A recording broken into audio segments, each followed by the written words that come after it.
A 3,000 square foot clinic, 12 exam rooms, a 600 square foot waiting area that is quietly bleeding your EBITDA dry, and your developer, well, he helped you build it. I've spent my career developing over 100 ground up healthcare clinics, and I've sat on both sides of the table. On the side of the developer, delivering the building, and on the side of the capital partner, watching the operator's enterprise value get compressed at closing, all because the building they thought they wanted, well, it didn't work.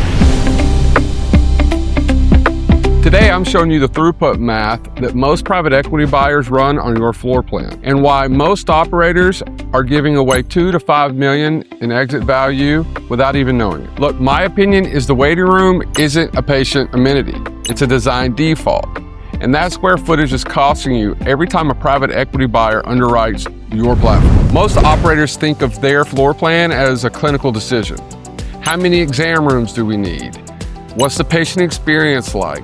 And these are all legitimate and very important questions, but they're not the right starting point. A private equity buyer who's walking your clinic isn't thinking about just patient experience. They're gonna pull your revenue per square foot and also pull your lease cost per square foot. And that calculation determines what I call the space efficiency ratio. Now, a note on both sides of this. A developer who delivers a building with a 600 or 1,000 square foot lobby, well, they're not delivering a bad building. That's likely what the operator spec'd out, and that's what they wanted. Most operators spec the wrong building because nobody at the design table had a PE underwriting lens during the design phase. And look, that's just a knowledge issue. And the good news is it's fixable, right?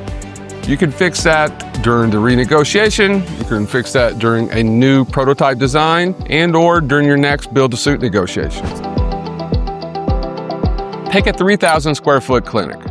A generalist architect or developer working off some sort of healthcare shell, well, they'll typically dedicate about 20% to a waiting room. That's 600 square feet dedicated to patients who are waiting to be seen. At $40 per square foot, triple net, that's $24,000 a year in lease costs for a room designed to warehouse people that don't even want to be there. Let's say you handle this a little bit differently. Digital check-ins, text-to-enter workflows, and you're able to shrink the lobby from 600 to 150 square feet. You're now able to take that 450 square feet and make that 2 revenue-producing exam rooms. A single optimized exam room could produce anywhere between $120,000 and $180,000 in annual gross revenue, just depending on your specialty and the payer mix. So conservatively speaking, let's say $150,000. 2 exam rooms would be about $300,000 in recoverable top-line revenue, sitting behind a wall that your architect just drew by default. And before you say it,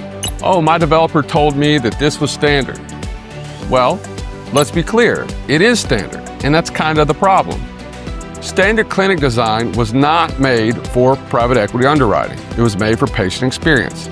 And those are 2 totally different things. Here's the exact math a PE buyer runs when looking at your real estate. Total revenue divided by the total leasable square footage, and that's the revenue per square foot. A high-performing multi-site healthcare platform hits around $700 to $1,000 in revenue per square foot. A mid-market firm operating with a standard floor plan may hit around $550 to $700 in square foot. Run that gap through an exit multiple.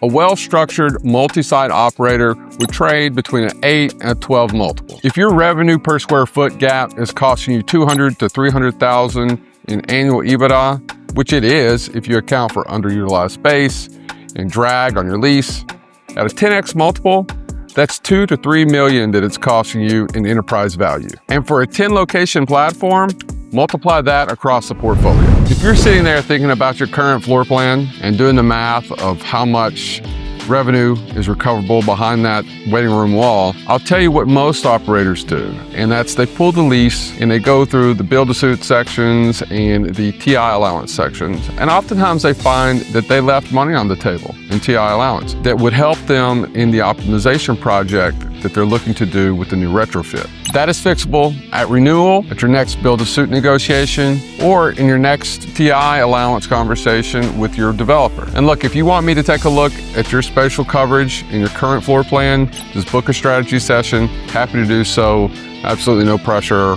and no pitch, right? Just here to help. Stay with me here because the next section is the one that scales. The second major leak is what I call the cross-traffic tax. In a poorly designed floor plan, the paths of your providers, your clinicians, and your supply workflows all intersect and converge constantly. The provider leaves an exam room, crosses a public corridor, hunts in a supply closet, finds what they're looking for, and then walks back. Do the micro-step math. 90 seconds of layout friction per patient per day. Let's say you have 28 patients a day, 250 clinical days a year, and that's 175 hours of lost provider time annually. At 2 additional patients per day that time could have captured, let's say it's a $200 per patient visit, that's $100,000 a year per provider. Run that over a 5-provider clinic, and that's $500,000 a year that it's costing you. Now, multiply that at a 10x multiple. Here's the fix, and here's one that scales.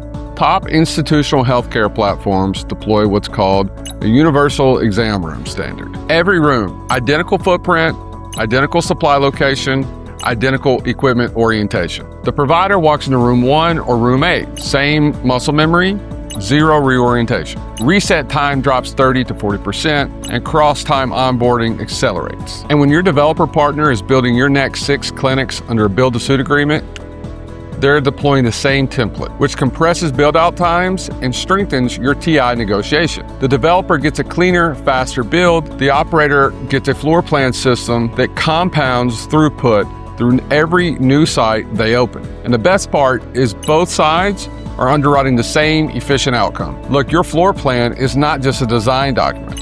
It's a financial instrument that either compounds your revenue per square foot or compounds your lease cost against underutilized space. The lobby trap, $300,000 in top line per location. The cross traffic tax, $100,000 per provider per year. In the absence of a PE underwriting lens, it's $2 to $5 million you're surrendering at exit. The operator's scaling 20 to 30 clinics a year. They're not just finding better sites, they're building better buildings, using their build-to-suit relationships to develop and deploy a floor plan system, not a floor plan decision. Click the link in the description. Let's look at your portfolio, and I'll see you on the next one.